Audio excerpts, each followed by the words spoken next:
Welcome, Pewter Report readers, listeners, and viewers to another edition of the Pewter Report podcast, Energized by Celsius. I'm John Ledyard from pewterreport.com. With me is Scott Reynolds, also of pewterreport.com, and it's a special edition of the Pewter Report podcast today, Scott, for two reasons. Number one, we're previewing a Bucs playoff game, a Bucs home playoff game, and not this Super Bowl, sir. just happened to be at Raymond James thing, Yep. but a real Bucs home playoff game against the visiting Philadelphia Eagles. And it's a special show because the one and only, the ringer, and my good friend, Ben Solak, who is a diehard Eagles guy as well, is on the show today to help us preview this wild card playoff game. Look at him covering his face. Look, There's the no, reveal. look at that. I wasn't ready for the video to come on. That's on me. That's on me. No, that was actually great. That was good. I like that. I'm going to try that very too. dramatic. Yeah, sure. Very dramatic. Yeah, I love it. Ben, thanks so much for coming on, man. I appreciate it. How are you? And are you looking forward to this one? I'm great, fine and dandy. Looking forward to this is a little bit little less so. But it's nice to have the Eagles in the playoffs. That was a pleasant surprise for the season. So not unlike Washington's first round opponent last year, it's kind of like, oh, we're here. Cool. Yeah. That's right. Exciting. I know exactly what I want to ask you about as we get the show started. I know Scott wants to shout out some of our sponsors at the beginning too. But I do. I just want to say two words, just as a little bit of a test. Rondé Barber. Yeah. Okay, good. You're still here. Okay, good. Now just making sure. Because anytime. sometimes when you say the words Rondé Barber to somebody who covers the Eagles or follows the Eagles or is a fan of the Eagles, they just run. They just take off. So you're still here. That's good. Yeah, I've been desensitized by our mutual friend Trevor Sycamore, who I did a podcast with for almost 3 years, and just every time we would ever get on an Eagles Bucs conversation, that would be the first thing he brought up. To which I would always remind him, and I'll tell you, Scott, at the time it was 03, right? Yeah. So at the time I was 5. That's why it doesn't cut me as well as it cuts others. My memory of it is exceedingly faint. Exactly. That's good stuff. Speaking of good stuff, guys, we got to talk about fast protein bars. Okay, I had one of these for lunch today. I'm not gonna lie. Like, I didn't even have lunch. I had a salted caramel peanut crunch fast bar, and these are amazing. The taste is phenomenal, and what's even better than the taste, if I'm just being honest, aside from the protein that you get in these bad boys, we're talking only 2 grams of sugar, 20 grams of protein, is the fact that they're on sale. They're on sale right now.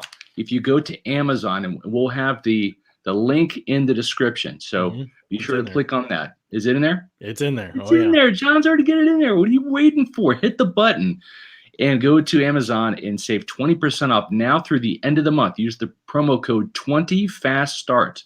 It should already be in there for you, but if it's not, 20FASTSTART to get 20% off of the fast protein bars.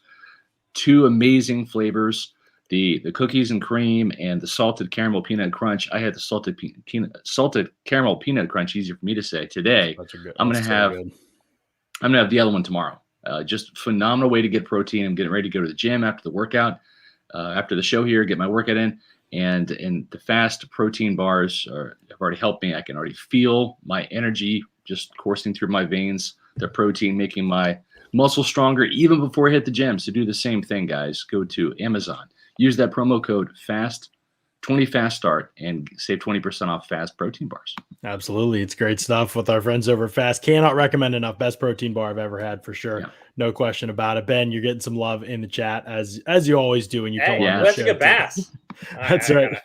Gotta go find Nate's profile. I was going to say, you gotta find him and celebrate with him. Here's my question to you to start this thing off, Ben. How surprised were you as the season materialized and you realized the Eagles were going to make the playoffs? Like, where were you at with them at the beginning of the year, going into the year? And where do you feel like as the year progressed, were you kind of stunned this is going to happen? Like, they clinched with a week left to go. Like, were you just blown away by that? Yeah, I would have told you preseason that the worst rosters in the league were like Detroit, Atlanta, and then probably we get into the Philly conversation right there, right? In terms of maybe the third worst roster, like Houston, you know what I mean? Like there's other teams, right. So they were in that 3 to 7th worst roster in the league range. And it's not like that is different, you know what I mean? Like the names I would have named for you will be starting on Sunday. It was the fact that they had a coach in Nick Sirianni who I think deserves the flowers for the change, which is, we had the big, the roots are taking and the flowers going to come and yada, yada, whatever. And like, it's been a good year for coaches learning how to talk to the media in general. Dan Campbell, Nick Sirianni, Joe Judge, whatever. But when you get to the nut of that, right? When you kind of get down to the brass tacks of that, it was him saying, first half of the season, man, we're just trying to figure stuff out. Like we're just like, it was very clear that you had a huge philosophical shift on defense, going from a Jim Schwartz cover 3, cover 1 to a John Gannon. We're going to play straight cover 2 zone. We're going to rush 4, but it's not going to be like hand in the dirt, 1 gap, wide 9 stuff. It's going to be from these college fronts. Like we're going to run stunts in games. Like there was just a huge shift defensively in what they were going to do. And offensively, it's an entirely new receiver core. Not a single receiver that they played. Like they had Rager, Smith, and Watkins for their 3 starters. It's like every receiver who had over 200 snaps is like a first to a second-year guy. You know what I mean? They have Jalen Hurts, who's a second-year quarterback who, to his credit, has gotten better and better at throwing the ball every year, but still is a very specific thrower in terms of where he can get to his shots and how he gets to his shots. It was a learning process in the first half of the year. I thought that would take longer. And that's why I was like, yeah, Eagles aren't going to win a lot this year. It's going to be under 6.5 wins. That was their biggest win total at close because it just takes a while to figure that out. The testament goes to Sirianni and Gannon, who were able to figure out very quickly across the course of the first half of the season in the bye week what we can and can't do, where our shots are, where our plays are, and where they aren't.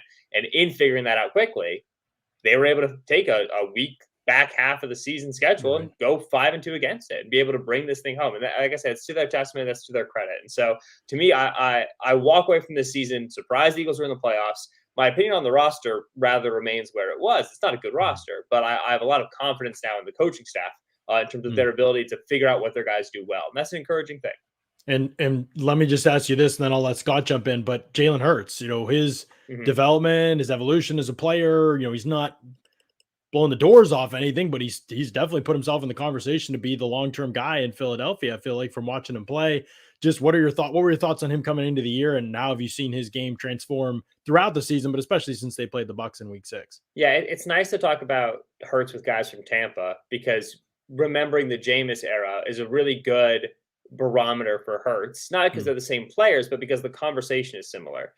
Winston, can you win with him? Can you not? Well, if you build it around him correctly, and if you get a good game, and he's got these nice stats, and he's a high volume thrower, and it's explosive, and whatever, yada yada yada yada yada. Quarterback generally ends up a binary proposition. Is he the guy, capital T, capital G, or is he not? If he is, give him any amount of money he wants. Right? It's when I laugh at like the Lamar Jackson contract extensions. Lamar's going to get whatever he wants. Dak was going to get whatever he wanted because he's the guy. Right. He can win it. And if the guy can't, which is the case with Jameis, then all right. Nothing wrong with being a good backup somewhere. Nothing wrong with making some Case Keenum money, making some Chase Daniel money, make some Mike Glennon money, and go and bounce around a little bit. And when you get put out there to start, win a couple games, right? If Jalen Hurts ends up a long-term career successful backup / spot starter, if he ends up Tyrod Taylor his whole career, what a great victory for a second-round pick. That's good, but it's good bargain on a second-round pick, especially for how he looked first year at Alabama. We were like, wow, that's a running back. You know what I mean? What a testament to how well he has developed. Yeah, and I'll tell you, the thing is, we saw his development, or at least I did. I watched a lot of Big 12 football being a Kansas State guy, but I mean, that 1 year at Oklahoma, I mean, it just totally developed him. And you had to give Lincoln Riley some credit. And the guy's put some quarterbacks in the NFL. Say what you want about Baker Mayfield and Kyler Murray, but at the same time, I mean, there was a huge step from the passer he was at Alabama to what he became in Oklahoma. And that's a kind of a quarterback-friendly system, but to his credit, he took to it and developed more as a passer. Right, and quarterback-friendly system always kills me because, like, what system is like, all right, well, let's be mean to our quarterback, but then the other guys, like, it's an offensive guard-friendly system. Right, Lincoln is just such a good teacher. That's what it is, right? He just helps guys get their eyes, you know what I mean? And also, too, what I mean by that is I think there's a lot of short, high-percentage completion throws in that offense to get quarterbacks in rhythm early, as opposed to being a vertical-based offense that goes down the field. That really is not Oklahoma, And I think that, especially for a quarterback that's not a gifted passer like Hurts was at Alabama, accelerated his learning curve because so many first quarters he had that confidence because he starts the game 3 of 4, 5 of 6, 9 of 10, and then you just kind of snowball down the hill from there. It's funny. That's what the Eagles tried to do with Hurts a lot in 2020 when it was Peterson, right? Where it was like they just try to get him to his layups, and right from the layups we got to go from here. Under Sirianni, they say like, all right, if we're going to complete a pass, we better get our money's worth out of it because we don't do that very often. We don't got a lot of good, like yard after catch guys. You know what I mean? So we're gonna go intermediate to downfield. And so they kind of use their running game and their RPO game to kind of get those quick throws and get that easy stuff underneath, get your screens, get your little gains, and then they try to go explosive afterward.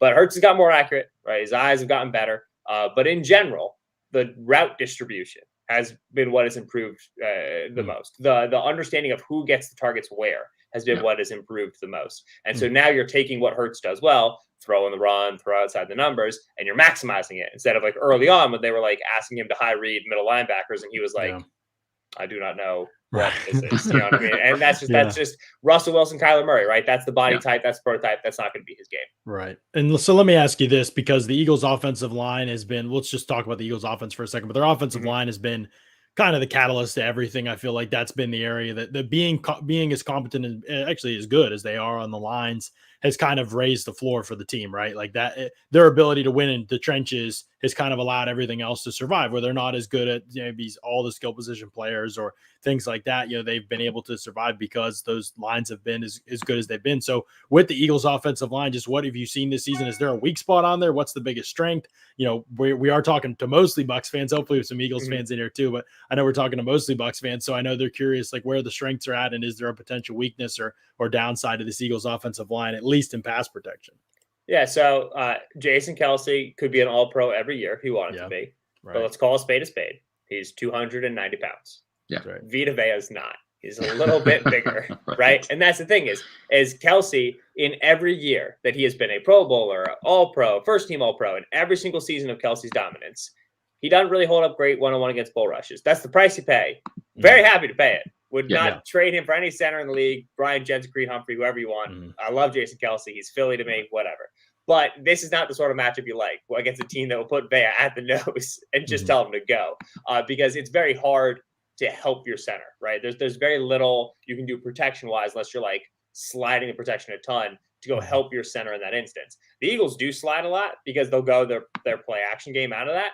And then they'll get boots and they'll get run action, sprint action out of Hurts. You should expect to see them move the pocket a lot because that's going to help protect Kelce against Vea. But that's what you want to do is you want to take that light interior player and you want to put Vea head up on him and have him just shove him into Hurts' lap, because Hurts is a very good pocket escaper, very good at getting outside of the pocket, breaking a tackle. He's not a very good pocket manager, right? So if you put pressure around him, if you put muck around him, he's not going to, slightly adjust the angle like Dak Prescott right? Like reset his feet, find a second read to throw. That he's going to escape. He's going to break. And obviously when Hurts breaks, it's not necessarily great news for the defense, but you can take the Eagles out of their structured passing game if you're able to just muddy that pocket pretty quickly. And Vea against Kelce on a bull rush, that's straight path, shortest distance between 2 points. That's going to be your weakness. But again, like the Eagles have the answers for that. So they're just going to try to move Hurts out of the pocket within structure. Yeah, and it really that's a challenge for the Bucs defense that has not been good tackling this year, right? It's one thing if you want to force Jalen Hurts to beat you with his legs, and let's face it, Hurts is the leading rusher in Philadelphia, so that philosophy comes with a little bit of peril to it. But at the same time, it's when you look at in that game, for example, against Tampa Bay, he only completed 12 of 26 passes, 115 yards. 1 touchdown, 1 interception, but where he hurt the Buccaneers was 10 carries, 44 yards. Now, listen, that's only a 4.40 average, but the thing is 2 touchdowns inside the red zone, and to me, that's where the Buccaneers are. It can be in a little bit of danger is inside the red zone, because I didn't think they did a very good job of containing the edges. And it's one thing if you allow Hurts to escape and run for 10 yards. If he's on the 9-yard line, that's a touchdown, right? So, I mean, that's what concerns me is do they have the answers inside the red zone for Hurts, because he can really beat you throwing and running the ball. Yeah, and the Eagles do not have a good red zone offense outside of Hurts' run, because they don't have an outside ball winner, right? You go to throw a fade route to Devontae Smith. Listen, Devontae is incredible, but the young man's 165 pounds soaking wet. It's just not what you want to be doing as an offense. Devontae's obviously a great one-on-one separator, but again, he's not just the biggest guy, and Hurts isn't the most accurate quick game thrower, so it's not the easiest thing for them to do. If they're going to get into the red zone, get into their red zone packages, Hurts running game, they're going to go behind that offensive line, right? They're going to involve Hurts, make you play 11-on-11 football, and they're going to run the football. That's how they want to do it. They can push, the line of scrimmage as well. If they can get to their double teams, they're really, really effective running with what we call like wide surfaces, right? 2 tight ends, 3 tight ends, get, Dallas Goedert, Jack Stoll, get their butts right behind Lane Johnson, just start shoving dudes, right? And like they're going to be able to do that well, and they have Jordan Howard's power back for them. So when they get red zone, absolutely, it's that running game. When you get them into a passing down and they do decide to drop back, more often than not, that becomes a Hurts breaks the pocket, Hurts scrambling, trying to generate something play, because he just doesn't read the quick windows in the red zone fast enough to hit them with consistency. And then it's just about eye discipline, right? You're going to be playing zone probably because you want to have eyes on Jalen Hurts. And then it's, Levante David versus Jalen Hurts race to the pylon, Devin White, Jalen Hurts race to the pylon, which not the best. Yeah. Not time Hurts won it. Yeah. Not the best thing you want to live with, but it's, it is manageable if you're well coached in those scramble drills. But in general, the Eagles get to a 1st and 10 in the red zone. They're handing the ball off, or they run a read option, and you're going to be able to just load the box on that and try to win it with numbers. Going to get to some of these questions here that we have, Ben. Paul Atwell, who writes for us, wants to know, Ben, in the last Bucs matchup, Eagles played a ton of soft spot drop zones, lots of half quarter. Do you see that changing this time around, or just in general? I know from talking to Fran Duffy, he was telling me like just a decent amount has changed with the Eagles in terms of the way they run their defense, just a little bit less simplistic maybe than it was. Has that been your observation? And do you expect to see some different things this time around? Yeah. So, when you're a zone cover team, right? Like I feel like a man cover team can get like a little bit better every single week. And when it's a zone cover team, usually just like happens. And that's because zone is so much about 7 guys working in concert. Everybody's kind of on a string, right? It's this amoeba that works together. And so once it clicks and the chemistry is there, it clicks. That happened for Philly. Right. Their zone coverage was like historically bad, right? Like Derek Carr and Justin Herbert, consecutive games of completing like 90% of their passes, bad, horrible. And then they kind of got there, right? They kind of figured it out and they settled in and they've gotten a lot better in their zones. They're also running less, just like we're in cover 2, as Paul brought up, in their cover 6, right? Quarter, half. They're being able to incorporate some more like, single high stuff. All that's great. The reality is that they can't not do that, because they can't play man, because they don't have the horses. And that's the long and the short of it. Yeah. Is it fair to say that the secondary is kind of like Darius Slay and everybody else? Oh man, the secondary, like that's the best version of the secondary. Darius Slay is like 75%, like Darius is getting a little bit old too. So it's like Darius Slay plus slightly adjust for what you think Darius Slay is, right? Plus everybody else, you know what I mean? Yeah. And like Avonte Maddox is a good slot guy, like that he's got that, but he's just a smaller dude. He's got really short arms. So like even when he's in a good coverage position, he's not necessarily making plays on the ball. The Eagles are playing with tackle. They're putting it together as best they can in the back 7, and they desperately need reinforcements there. So when you look at a Bucs team that's got, potentially no Cyril Grayson, no Mike Evans, Chris Godwin's gone, whatever you want, Tony Brown's gone, like all of the potential injuries, 75% of this guy, yada, yada, yada, yada, yada. The quarterback's Tom Brady. I mean, he's seen zone coverage for literally as long as I've been alive in the NFL. He's going to be able to pick this apart. It doesn't really matter to me too much who he's throwing it to, because the Eagles are going to play zone. And Brady is just like leagues too smart to be playing that much zone against. And so that the Eagles don't have a recourse there. And I don't think Brady has a problem regardless of who his targets are.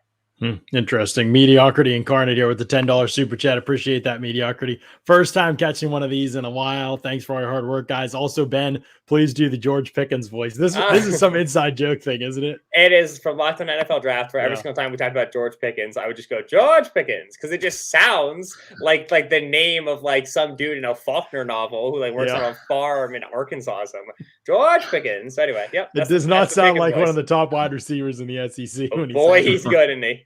That's right. That's pretty funny. Here's another $5 super chat from Matthew. Appreciate that, Matthew.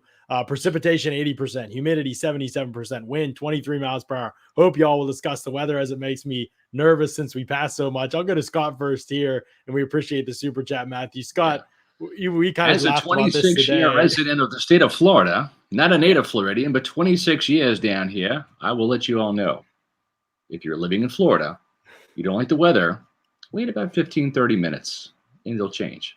So listen, the fact that it's calling for rain and high winds here on a Wednesday afternoon tells me that by game time, it probably won't be raining and the winds also, may or may not be that high. I mean, we'll see. We'll see. Also, pretty rare to have rain this time of year. I mean, this is only my second January in Florida. Yeah, calm down, Pennsylvania. The winter down here is typically a dry season, right? All of the slush, snow, and sleet and stuff is up north, and usually it's pretty dry down here. So I'm not saying it's not going to rain. I'm not saying that it's not going to be windy. I'm just saying that we're 5 days out. It was supposed to rain on Monday, and it didn't rain. So, and it said Sunday night it would rain on Monday, and it didn't. So I'm just letting you know. I mean, it's the weather could be very unpredictable. Yeah. Right, exactly. All right, let's continue this conversation about the Eagles' offense, Ben, because right now, the way people see it, the Bucs run defense, number one in the league in 2019. It's raw statistics, but I mean, I think even the advanced ones agree with that, actually. And in 2020, I think even advanced statistics agree, number one run defense. And by the way, they lost Vita Vea for all but 5 games of that season, and they were still the number one run defense. So it's about more than that, than just Vea. I know he gets a lot of credit for that, but it's just been in general a very real strength of theirs. Then most of this year, they're number one or number two, going back and forth with a couple other teams. And now they're number 3, which is still good, but the advanced numbers are lower on them, and they've struggled more in recent weeks. Obviously, no Levante David, no Shaq Barrett recently. You know, they've had some injuries that they've dealt with over the second half of the season.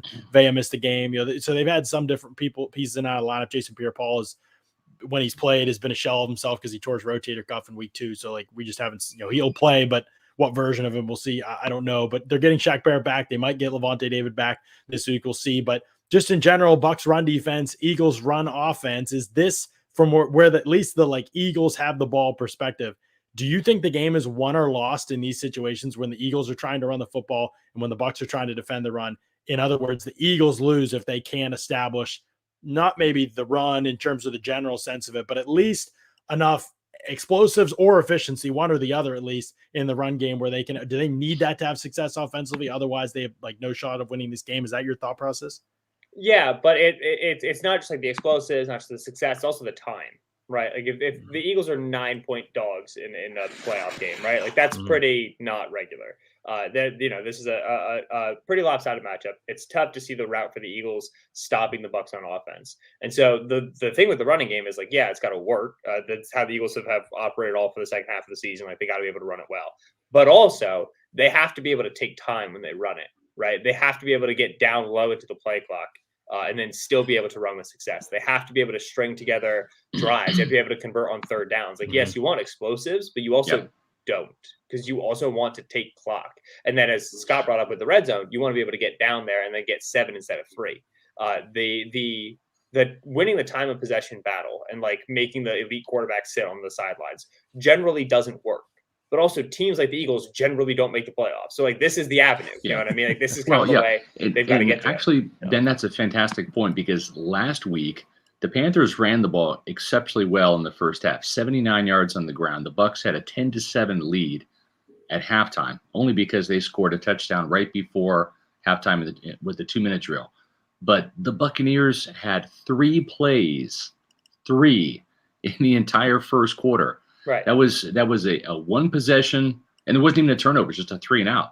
The Panthers ran the ball methodically, went down the field, and got points, got 3 points on in the first quarter on 2 drives, but it didn't amount to anything in a game that the Buccaneers scored 31 points in the second half. So it really has got to be a sustainable 4 quarters type of effort, and we really have not seen. There have been some games the Buccaneers have been run on. They had 150 yards on them at New York by the Jets, and that was the closest we've seen to a team really sustain, a rushing attack for all 4 quarters. There have been teams that have tried it in the first half.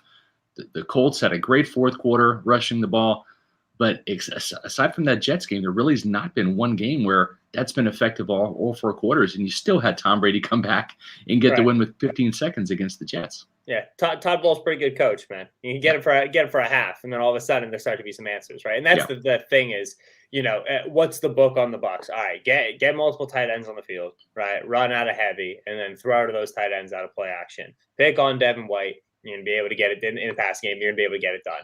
Cool. Great. Sick. Like the Eagles know this, the Bucs know this. We're talking about it. Since both the coaching staff know it. Even if the Eagles can get it done for a half, I don't know how you get it done for 2. And that's why you're going up against the Super Bowl champion Buccaneers, because they got a good coaching staff, right? Yeah. Tom Brady and all of a sudden, as well. All of a sudden, it was 10-7 at halftime, and it ends up being 41-17, right? I mean, 31 points in the second half, even without Chris Godwin, even without Antonio Brown. Of course, we're talking about the Panthers. I mean, they're not a playoff team; they're a top 5 draft pick team, but that's still, even with Brady and Gronk and Evans, you still put up 31 points in the second half.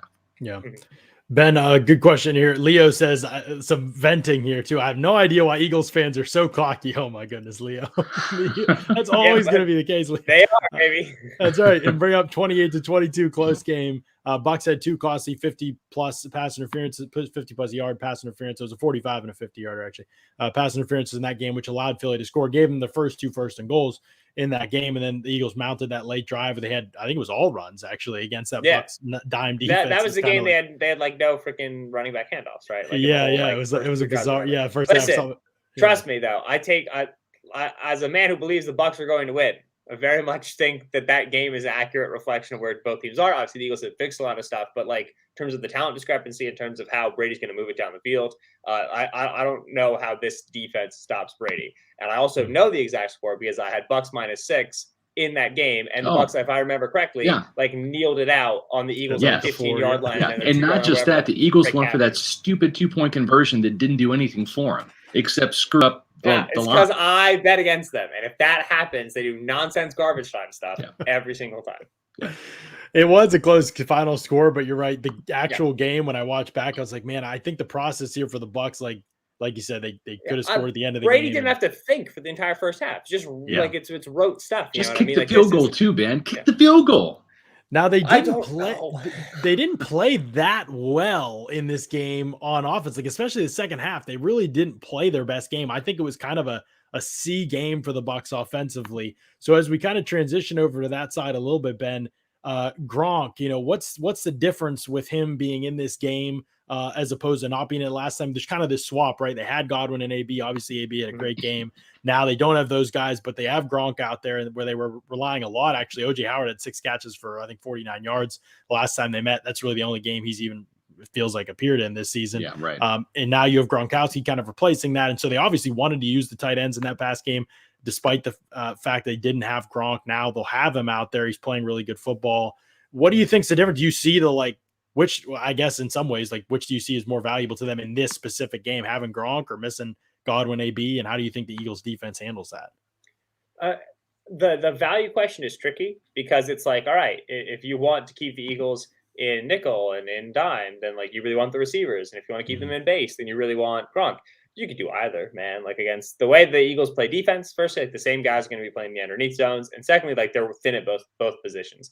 They don't have a Gronk answer, period. Right? The Eagles, metrics wise, don't look terrible against tight ends, but that's because, in general, you know what I mean? They kind of they allow the fewest yards per completion, and this just structurally, defensively, they're able to kind of just hide what they are passing wise. Yeah. When you watch them on film, they don't have a tight end answer at all, and we know that if Brady likes the Gronk one-on-one matchup, hammer it. If he likes the Evans one-on-one matchup, hammer it. And in this instance, it looks like a Gronk one-on-one matchup is going to be most advantageous. Yeah. And so he's greatly to their benefit, just in terms of 3rd and 5, you need to pick your spot, right? If you're going to choose a matchup, the Eagles don't have an answer for Gronk. Yeah, well, it was interesting too because in that game, even though that was the high water mark for OJ Howard in the season, 6 catches, 49 yards, and a touchdown. He was targeted 7 times, so he had a productive game for OJ, who's just really fallen off the face of the earth since being a first-round pick back in 2017. He's in his 5th-year contract here. He's not going to be back next year, I don't believe. But even in that game, if my memory serves, there were 2 or 3 designed perimeter tight end screens for OJ to get him the ball, and then there was also the touchdown, kind of on the fake throwback, the play action there that kind of caught everybody off guard because they actually threw it to OJ in the end zone. But that's not the traditional way that the Buccaneers use Gronk. I mean, they've tried some of those tight end screens there, but do you think the Buccaneers attacked the Eagles' flanks with the tight end because of something the Eagles do down the middle of the field, or Was it just a mismatch? What do you think about how they attack the tight end? Because traditionally it's vertical with Gronk. It certainly was last week against the Panthers. Yeah, well, you're going to get off cover from the outside guys, right? And so if you can put somebody out, right, on the boundary and they're going to give you 8 yards of space off of number one, then you can take that all days till the cows come home. And the philosophy for Jonathan Gannon, right, coming from a Matt Eberflus defense, right? Matt Eberflus with Indianapolis, like, the hits principle, hustle, intensity, tackling. Blah, blah, blah. Mm-hmm. The Eagles have like a 32-year-old corner and then a journeyman free agent, Steven Nelson. They don't really want to tackle as much as like this defense needs those outside corners to want to tackle in order to work philosophically, right? Yeah. So you kind of always have that free underneath space against the Eagles because structurally this defense wants those corners to play off and then rally up and hit. And unless you got like 7 kamikaze bozo Kenny Moores like the Colts do, it doesn't exactly work. And that's kind of always free for you. You can choose who you want to give that to. You don't really pick Evans, who's your typical outside guy. It's just not Evans' game. You know what I mean? Like, that's not his style. But for a guy like OJ, who's just real big, strong, fast, makes sense, right? Gronk, you can do it for him, right? But like you said, historically, it hasn't been that way. I'd imagine they have 1 or 2. I imagine you get a lot of quick targets to Lenny on the outside as well. Like, obviously, scat back Lenny has been such a big thing. I think he went 6 for 6 in the game they played earlier in the season. Because, again, when you get that back out quick into the flat, structurally, the Eagles defense has the no cover zone, right? It's a common idea for zone defense where if you're like within 3, 4, or 5 yards line of scrimmage, they're not going to like go and get connected to you. They're going to let you stay there because they want to encourage that short throw, rally, and tackle.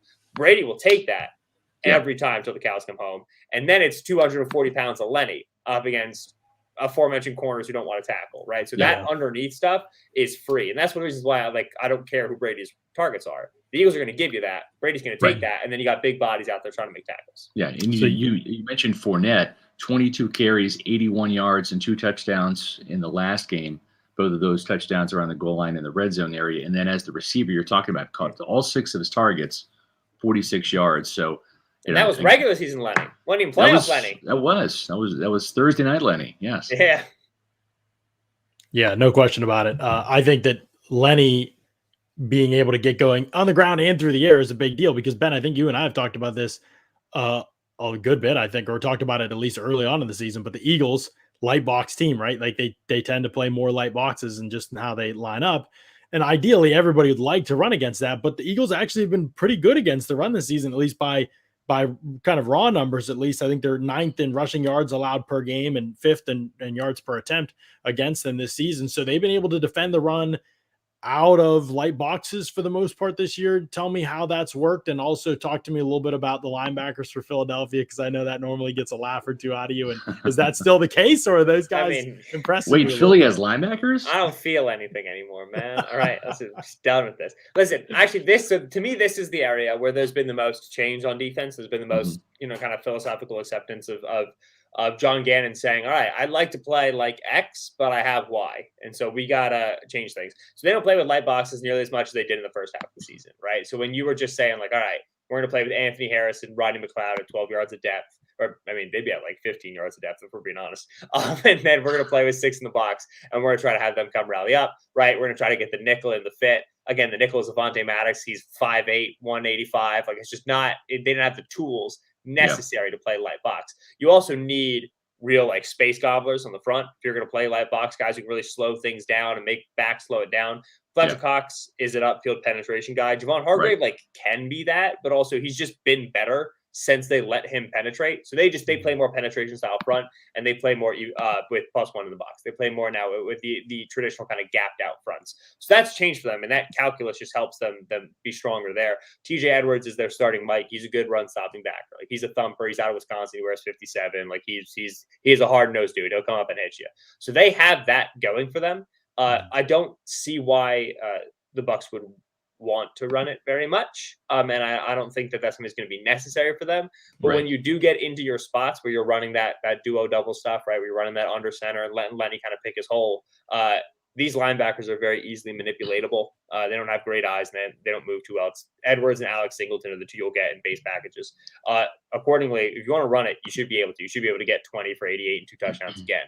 It's just a matter of like, yeah, but every down you run it, John Gannon's like, whew, thank God. You know what I mean? Yeah. Like, that's not going to worry them too much. And really, it wasn't talked about really other than John and I mentioned on the podcast here. But I think the three heroes of the Bucs win at Philadelphia were Ryan Jensen, Ali Marpet, and Alex Kappa doing a really good job on Fletcher Cox and on Hargrave, who at the time was lighting it up with sacks, right? He finished with 7.5 this season, but he was on a tear. I think he had 6 sacks. I think he had 6 going into that game. Earlier in the game. Yeah. So those guys, just in general, Ben, if you look at the way the Eagles get pressure, like this is one of the most surprising. I don't even know if it's surprising. That might be the wrong word for it. But you have this massive contrast in styles here. Like you have the Bucs who blitz more than anybody in the league. Pro Football Reference has them at 313 blitzes this season, by far first in the NFL. Not even close. Yeah. They blitz on almost 41% of their reps, which I wrote about this week. Is way too much, and it's exposing them all the time. And it's impossible to live this way. The rate that they do. And the Eagles on the other side of things, 31st in blitz rate and 31st in overall blitzes called this season. Only the Raiders are lower. Who's 32nd? The Raiders are lower. Oh, the Raiders 32nd, of course. But the Raiders can get pressure with 4 maybe a little bit better than at least with Max Crosby and maybe some of the other guys they have. I don't know. What's the Eagles' story here with pressure? Because I know that their pressure rate, their sacks, they have 29 sacks. They're also 31st in the NFL in sacks. But they have Cox. They have Hargrave, who got off to this hot start. I know Josh Sweat's had a better year for him. They've usually in the past had like a ton of depth at edge defender and they've rotated guys, and they've had that's how they, under past coaching staff, that's how they, Schwartz had like 8 guys that he could rotate, and Brandon Graham moved around and played inside famously in the Super Bowl and had a great game. And so what's the story there with the Eagles front and the way that they get pressure? Is there anything there that says, you know what? I mean, teams that have beaten Brady have typically been able to get pressure with 4. Is that in the cards for the Eagles in a game like this? Yeah, so their rush is better than their raw pressure numbers indicate, right? When you go and you look at advanced metrics, like if you want ESPNs, you want PFFs, whoever's you want, the Eagles are more disruptive up front than it looks. The ball comes out quick, and it's because the check down's always available, the short stuff's always available, right? It's when it's not tough to throw against your secondary, it minimizes your defensive line, and we've been saying that in Philly for 5 years. You know what I mean? It was true under Schwartz, and it's still true under Gannon. When you can get the ball out, it's just you're not going to get the high impact plays, sacks, quarterback hits, forced fumbles that you like from what is a pretty good front. And so it is a good front. It can get pressure with 4. What is concerning is that I think you've seen the best rushes against Brady be guys who can go through, guys who can rush with power, guys who can get into his lap. It's not Philly, especially with Brandon Graham out on the edge. They're Derek Barnett, who thinks he's a finesse rusher, despite a lot of evidence to the contrary. And then Josh Sweat, who's like you said, been a 7.5 sack a season guy, has his long arm, tries to rush, through a guy. But generally, you see the build right there. He's built to go around a dude, right? He's he's got that length. He works to the outside corner really well. Hargrave and Cox are interior guys. And interior pressure. It's great against Brady. They're both penetrators. You know what I mean? They're both guys who they try to line him up in a gap, get head up the field, and they're going to move Brady off his spot. But Brady's really good at handling that. And so it is a good front. It can get pressure. But this Bucs offensive line, I think, is nicely suited to deal with it. And the coverage, I don't think, is good enough to generate the sacks and the forced fumbles that the Eagles would need to really see that disruption matter. Right. Yeah, that's a good point. I think that's going to be one of the stories of the game, obviously, because most blitz-heavy teams that have played the Bucs have gotten killed. So the fact that the Eagles are already kind of inclined to not do that maybe a little bit could play their advantage. I mean, hypothetically, they can do a bunch of other stuff right, too. You still have bunch of other stuff right, but philosophically they're not coming at it like Miami did, for example, where they got absolutely torched because they decided to go after him. They're already maybe ahead just philosophically because they know what not to do, at least a little bit in that regard. And you're right, John. In that game, Brady wasn't sacked at all, and the fact that Leonard Fournette will be back this week certainly helps because he's a much better pass protector than they've had recently. Le'Veon Bell did a credible job, but we saw Keyshawn Vaughn give up a sack on the first drive last week. It was a pretty good block by Vaughn, actually. Brady just held it too long and stepped up, which is rare for him. Vaughn and Bell have both been good in that regard. Fournette's been good in that regard. Those guys might not. I mean, I don't know how involved they'll be in protection because they're going to be getting them out there as receivers so much. And get them out, right? Because that's how you attack the Eagles defense, right, Ben? Yeah, and right, you leave them in the block, they ain't gonna be nobody to block, man. They ain't sending anyone. You know what I mean? And they're gonna step up in the A gap, nobody there. You can chip if Josh Sweat's really having the game of his life against Wirfs, but I don't think it's gonna happen. So to me, I'm getting Fournette out in the flat. I'm watching that Mike play him soft. I'm tossing it to him and saying, go get 6 yards. Listen, as a degenerate, I know for a fact that Lenny's receiving props are not yet open on Bucs.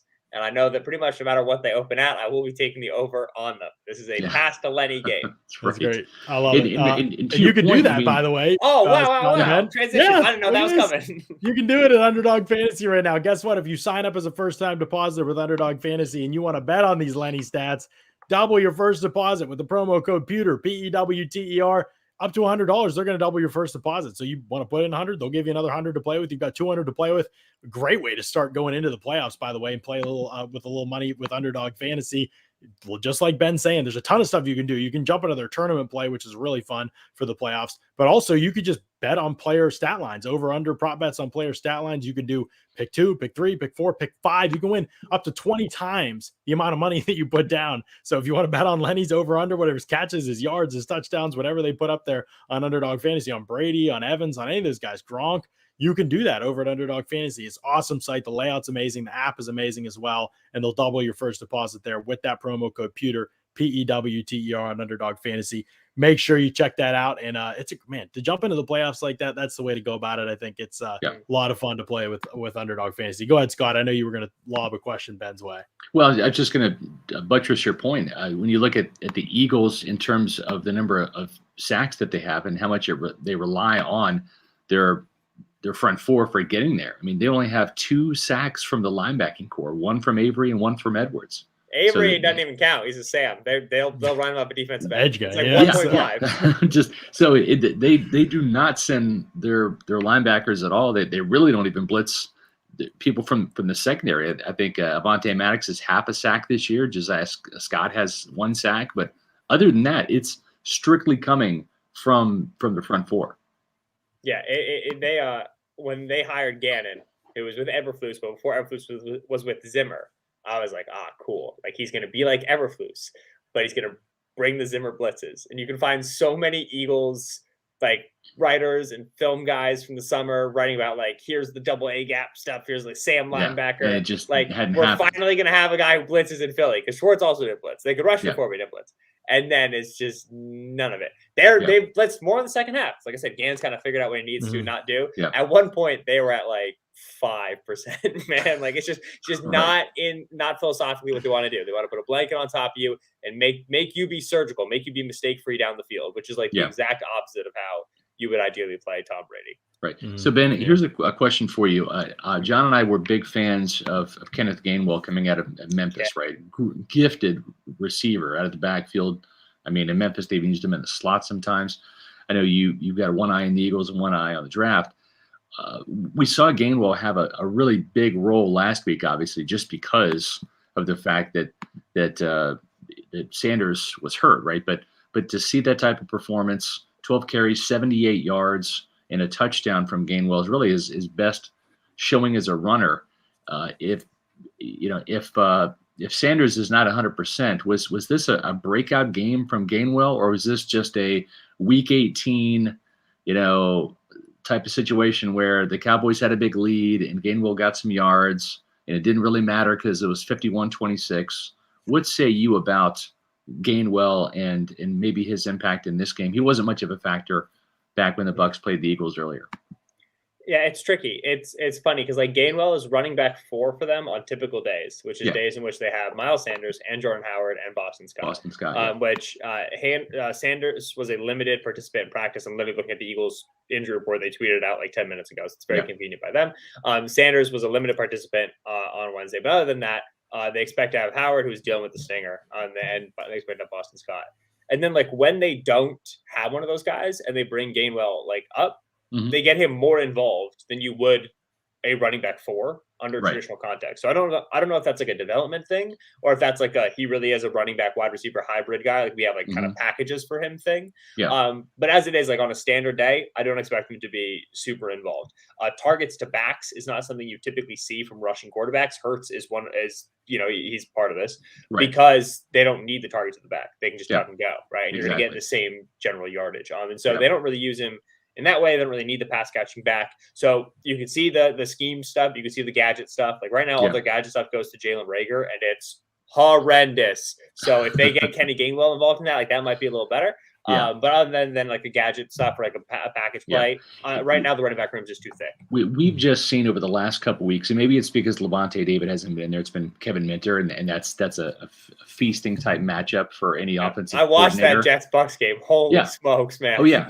I mean, those running backs were involved in the passing game, especially down there by the red zone, right? And there was a missed touchdown, and there was a touchdown, and I just wonder if that's just something that the Eagles are going to probe, whether it's Gainwell, whether it's Sanders, whoever, but slipping one of those guys out of a back, maybe it's testing Levante David to see how rusty he is or how slow he is from the ankle injury or foot injury that he's coming off of. I don't know. Just wondering if they're going to probe the Buccaneers linebackers and coverage down there in the red zone, because that's been something that Todd Bowles, whether it's Bowles or whether it's the personnel, Bucs haven't figured it out yet on defense. They'll try to get you there with tight ends, right? Because what they believe in is they can get you in zone because of Hurts, right? You play man against Hurts, you can tuck and run. That's 15 yards. Right. So you got to play zone, and then you play zone. We can run our tight ends middle of the field because Hurts does not like to throw middle of the field, but he will put the ball up there for Goddard, right? If he sees 88, he'll say somebody can go get it.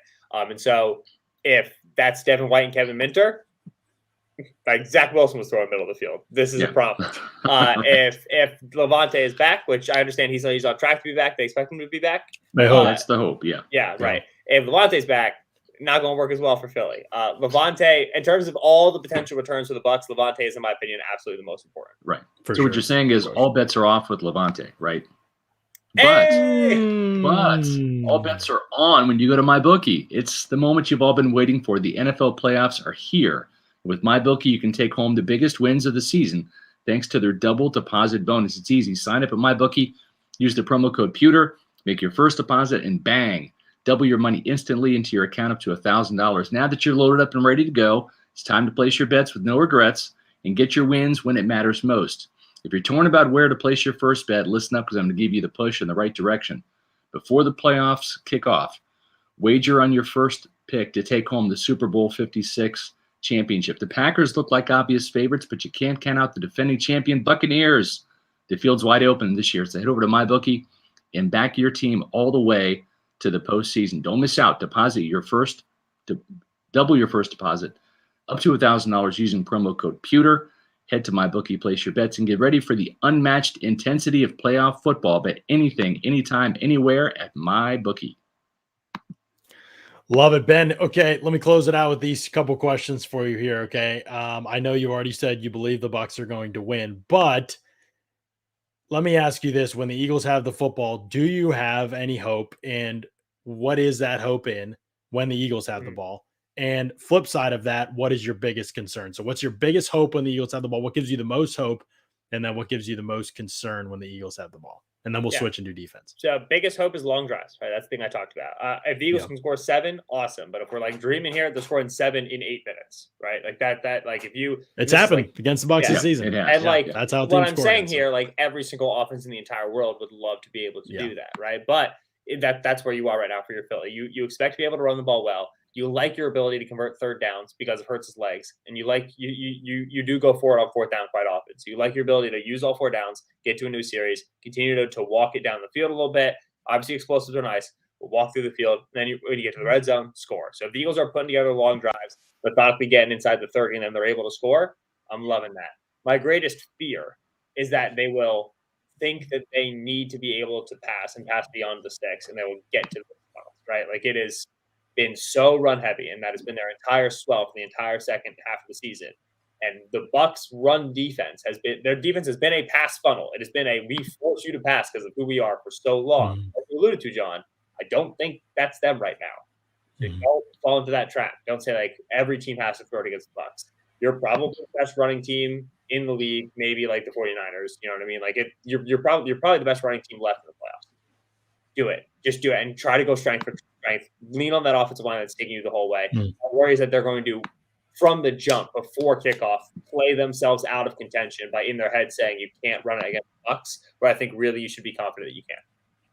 Yeah, I actually agree with a lot of your points there. I think philosophically what the Eagles do actually could take advantage of the Bucs, because like if you're the Bucs, you don't give up big plays down the field and you rely on negative plays defensively. And the Eagles do not turn the ball over, and they don't take that many sacks either. They have good protection. So there's a lot of concerns for me in terms of when the Bucs are on defensively. I think the Eagles match up fine with them. Now, will they be able to run the ball at their normal 160 yards per game? That might be what this comes down to, and ultimately that's where I still feel like the Bucs, if they can get people back, I think a more fully healthy unit with Devontae, especially if he's out there, they're not going to be the run defense we've seen even the last 2 weeks, which is far from horrible, just not the normal complete utter dominance. Right. This is a waste of your time run defense that we've seen. So, can they be good? Even if it's not their best game ever, can they be good? I think they can be, and that's where it might fall apart for the Eagles.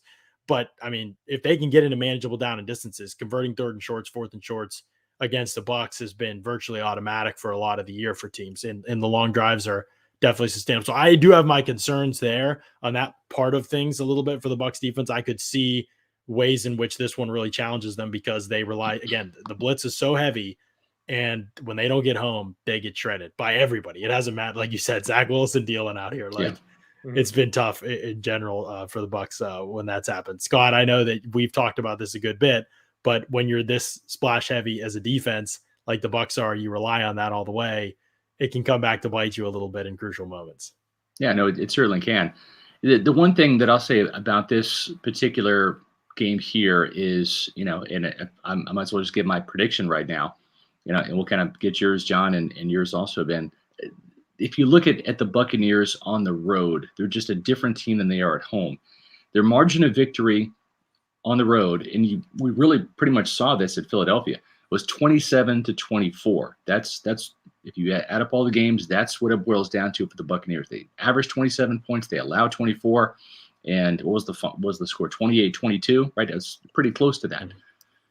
At Raymond James Stadium, it's been a different story. Really, I mean, outside of that clunker, that 9-0 loss to the Saints, that was just a complete outlier. They lost like 4 of their best players, yeah. Yeah, but still, even factoring that game in, even putting that 9-0 defeat in this mix, the Buccaneers are outscoring their opponents at home 33-17, and they've scored 30 points or more, I believe, every game with the exception of that Saints game. Right.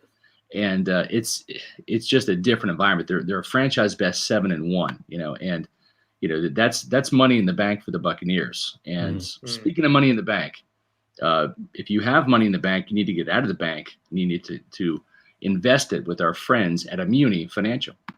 At Amuni Financial, we help you live in the now. Congratulations. We're so happy for you. Thank you. And even though the now may feel very different, you still need to plan for the future. How's retirement treating you? Oh, just fantastic. I know I say it all the time, but you really got to come up to Colorado. Let's do it. All right. Yeah. We can help you develop that plan to keep you on track, so you can still prepare for tomorrow, today. Amuni Financial. Plan ahead, stay ahead. Ben, we got to get to Colorado, man. Managing your family's wealth means more to Amuni Financial than simply allocating your assets. It means legacy planning, brokerage, and advisory services, retirement accounts, college savings accounts, and insurance services. With over 40 years of experience in the Tampa Bay area, let Amuni Financial help you plan ahead and stay ahead. I've got the vast majority of my assets in the good hands of the folks at Amuni Financial. I encourage you to do the same thing. Give them a call for a free consultation. I'm sure that you'll love what you hear from them. 1-800-868-6864 or visit them on the web at amuni.com. Ben, last question that I have for you here, and then we'll go around and do score predictions and wrap up here. But defensively, same question. When the Eagles are on defense, do you see a path that gives you hope for them? Is there a path to success for them defensively? And then what's the biggest concern for you? You've already mentioned some of the concerns, but what's the biggest one that stands out? Yeah, I mean, right. So your hope is that, you just get the game of their life from, Steven Nelson, Avonte, TJ Edwards, Anthony Harris, right? Just 4. I think that's not too much, right? No, against this current Bucs personnel, it's a lot different. This is not Chris Godwin and AB. Yeah, you have to be able to get just quality zone coverage from those guys. Get quality games from each one running through, so that you are able to force the Bucs into long drives. You are able to make them be as surgical as possible, and you're hoping that because you're missing AB and you're missing Godwin, that it will be more difficult for the Bucs to be surgical. That the lack of chemistry with guys like Tyler Johnson and Scotty Miller will matter and will impact the way the Bucs are able to throw the football. It's a tough ask because it's Brady, but that's what you're hoping for. And then you're also hoping for, right, like the disruption that teams have occasionally been able to get up front against the Bucs. You need to be able to get from your guys. Fletch, Javon Hargrave, these are your big money dudes on defense. That's where you put all of your resources on defenses in these players. They have to be able to show up and they have to be able to dominate if you're going to win playoff games. That's your hope. That's your hope. Your great concern is that none of it matters because it's Brady. And there's no way to me that Brady starting his playoff run against the Eagles, the last team he lost the Super Bowl to, doesn't matter to him. And there's no way to me Brady looks at this defense and says, I can't go get what's mine. You know what I mean? How do you guys know exactly what I'm going to say? These pictures are amazing. I don't see how Brady struggles to find his spots and gets to his spots. My concern is that, these 90+% completion percentage days that guys like Carr and Herbert and even like Matt Ryan had a really good day. Like smart quarterbacks are able to get. Brady should be able to get one of those as well. I do not have that level of faith in this defensive structure to stop Brady. All right. So what's your prediction here? What kind of score are you laying down for us, Ben? Yeah. So for me right now, I know the total is getting bet down, which is sharp money. It's sharper than me. But to me, I expect this to be decently high scoring because I think this Eagles can get theirs against the Bucs. And I really think that the Bucs are not going to run into much opposition when they face the Eagles. Eagles defense has performed better in the back half of the season. But man, the offenses they faced are just not a real litmus test, in my opinion. And so to me, this is like a Bucs position for 34 points, 35 points. Eagles can get there with like 21. You can get there with 20, right? Call it like 34-20 if you want to get some field goals in there, get the kickers involved. But to me, this is a 2-score game, and this is a high-scoring game when it goes down. The home thing, by the way, actually, I forgot this, but Scott reminded me, and I appreciated it. The Eagles have not played anybody real on the road all season. They have they've faced Atlanta in week 1, then Dallas they gave up 41, Carolina, the Raiders they gave up 33, Detroit, Denver, Giants, Jets. Those are their and then Washington again. Those are their away games.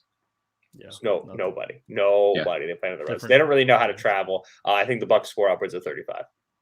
Yeah, I think the Buccaneers win this game 34-20. I like that score. I think that sounds true. And I think it's going to be the exact opposite of what we saw in Philadelphia. I think the Buccaneers come out a little slow, maybe even a little overhyped. But then they've shown the ability, whether it was against the Colts on the road, against the Panthers last week, or the Jets certainly, and 2 weeks ago, to put points up in the fourth quarter when they need them the most. And so I think that's going to be the case here. I could see it be a 7-point lead by Tampa Bay in the first half, but then they just kind of erupt in the second half and pull away by 2 scores. You really have no idea what to expect with the Bucs. Like it's just just reality. They could play like they did in the first half against a team as bad as missing as many people as the Panthers, and they could play like they did against Washington, where like there was moments in that Washington game early on where you thought this game is going to be one of the greatest blowouts in playoff history, and then you let Washington and Taylor Heineke hang around and put points up, and you dropped 7-8 passes in one game, several of which one was in the end zone, another one, it could be that kind of game. Like they have that kind of ability as a team, especially missing some of the pieces they're missing and knowing that, the way Mike Evans is typically used, Tyler Johnson's going to have to make plays. It's just reality. Tyler Johnson will have to make plays. Rashad Perriman will have to make plays. Cyril Grayson's almost certainly not playing in this game. Right. So you're down 3 of your top 4. I didn't want to see 3 of your top 4. I don't know if I'd put Cyril in that, but he was certainly producing better than Perriman, better than Tyler Johnson on a per game basis when he got hurt. So now you're in a situation where you need Tyler Johnson and Rashad Perriman and maybe Scotty Miller, if he gets to play good, but to make plays in this game. This isn't really tailor-made for what Scotty does necessarily. So maybe he's a decoy guy, and you need Johnson and Perriman to make plays in this game. You need Gronk to make plays in this game, which you rely on that part. And having Lenny back, you hope helps as well. And we'll see if Giovanni Bernard plays. I think it could be a good game for Giovanni Bernard if they get to use it. That's kind of the X factor for me is you've got a lot of guys coming back that haven't played in several weeks. Levante David, you've got Shaq Barrett, JPP, Leonard Fournette, Giovanni Bernard. Those 5 guys right there that have not played in several weeks. So are they going to come back and just automatically put on the Superman cape and play up to their abilities? Or are they going to show a little bit of rust, right? That's going to be the key. And if some of those guys are rusty, which ones are they, right? I mean, it better not be Levante, it better not be Shaq, and it better not be Fournette. Those are probably the 3 most important guys out of the group. Yeah, I still think the Bucs are going to win.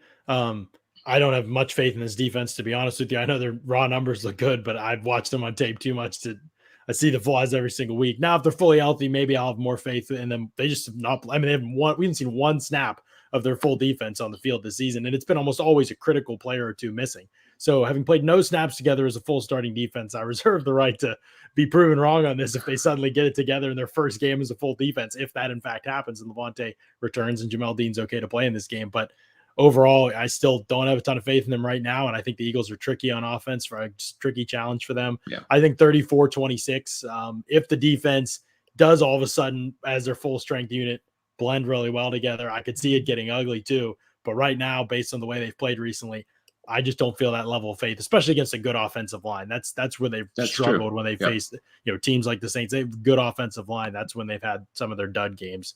And so, yeah, that's kind of how I see it right now with the defense. Ben, I appreciate this. Well, somebody does bring up Rondé Barber here, getting the rightful home in Canton. Maybe it will be. Appreciate that $5 super chat, Shaggy.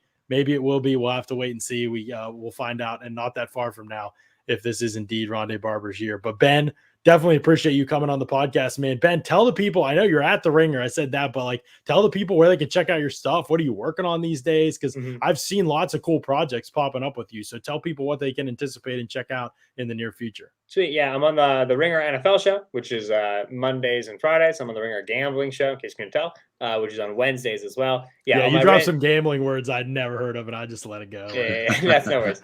And yeah, that's on Wednesdays. Written stuff's at the Ringer and theringer.com. Yep, /NFL. We got a draft podcast coming out soon, so it's draft season. So yeah, it's all the good stuff all the time. Yeah, absolutely. And I know we got some people that already listen to you in there, so take their recommendations, folks, and check Ben out. Can honestly say, out of all the people in this field in the 11 years that I've been in this field, that does not get better than Ben at any of the stuff. The writing, and I told you that before, man, like the writing, best writer out there in the business, no question about it. And glad to see you landed the Ringer. Personality standpoint, I just hope that over time you develop a sense of humor and come out of your shell a little bit. Maybe become a little bit more gregarious. It's such a shy guy that. That's the tough part of the gig is putting on the smile. Yeah, it's the only thing. At 1 hour of the 24 hours of the day, this is what you get from me. The other 23. Right. I love it. And learn some words too, man. Learn some words and some vocabulary. Scott's what dropping gregarious out here, brother. Come on now. He said buttress your point earlier, and I was like, what? It's a good one. I love buttress. Show off for Ben right now. That's what's happening. As Michael Kiss would say, though, read a book. Read a book, Ben. No, I appreciate it, Ben. Appreciate you coming on the show for sure. It's good stuff, man. It's great chatting with you. And absolutely enjoy the game in this weekend. It's going to be a fun one. I'm looking forward to it as well. And I know all the fans are as well. So thanks so much for jumping in here. And for all the Bucs fans that are out there watching the show, and for any Eagles fans that are out there watching the show, we appreciate y'all. And tomorrow night, 8:30 p.m. Eastern, we are going to be live on this show. Myself, Paul Atwell, and Mark Schofield are breaking down what this Bucs offense should look like without Chris Godwin, without Antonio Brown moving forward in the playoffs. The usage of Mike Evans, what should that look like? How versatile should they try to be with him, or should they keep him in his traditional roles? That's going to be something we talk about. We're going to talk about Gronkowski and how they can maximize him given his role in their offense and how that's kind of evolved this season. We're going to talk about lots of this stuff. We're going to talk about how it looks like for the other receivers too, the unproven guys who have yet to kind of step up on a consistent basis for this offense. That's tomorrow night, 8:30 p.m. Eastern. So if you're wondering about all those things and you have those questions, we're going to do our best to answer. Special time tonight, 8:30 Eastern. Tomorrow night, Yep. So it's a good one. So make sure you subscribe, Pewter Report TV on the YouTube channel. Hit the like button as well on our videos. We appreciate when you all do that. Helps us out a ton. Boosts our YouTube SEO. Y'all are outstanding. We are very close to 7,000 subscribers on YouTube. Hey. Y'all have been amazing with the numbers lately. So please subscribe and tell people about the show and spread the word. That's how we've grown, is y'all. Y'all are the best advertising we could ever ask for, and we appreciate y'all so much. So until tomorrow night, 8:30 p.m. Eastern, thanks so much for listening to another edition of the Pewter Report podcast. Out.